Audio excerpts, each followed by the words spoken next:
পৃথিবীর ইতিহাসে একমাত্র ঘটনা যে দাড়িওয়ালা যুবককে দেখে 40 জন সুন্দরী নারী, বংশীয়া নারী, রাজ পরিবারের নারী নিজেদের হাতের আঙ্গুল কাটে ফেলছে। যেই যুবককে দেখে আঙ্গুল কাটছে ওই যুবক দাড়িওয়ালা ছিল। আর এর বিপরীতে এ শেভ করুন না, দাড়ি কাটা, এরকম কোন পুরুষকে দেখে এরকম ঘটনা ঘটছে পৃথিবীতে এমন ইতিহাস রূপকথার মধ্যেও নাই। আরে মানে বানাই না কিচ্ছার মধ্যে ওই কথা নাই, বুঝেন না আপনি কথা? এটা তো কোরআনে আছে, আর ওটা কিসের মধ্যে নাই? না না, রাক্ষসের গল্পের মধ্যে কথা নাই,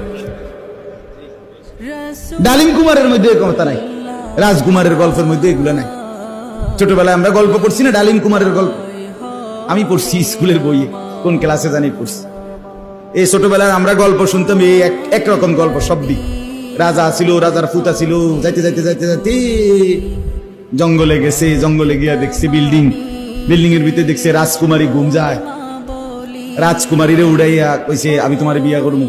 তখন আবার এদ্দুর বালা ছিল যে কত বিয়ে করবো, আগের কিচ্ছার মধ্যে বিয়ে করতো, এদ্দুরে নাই, আর আরো হাগায় গেছে বহু।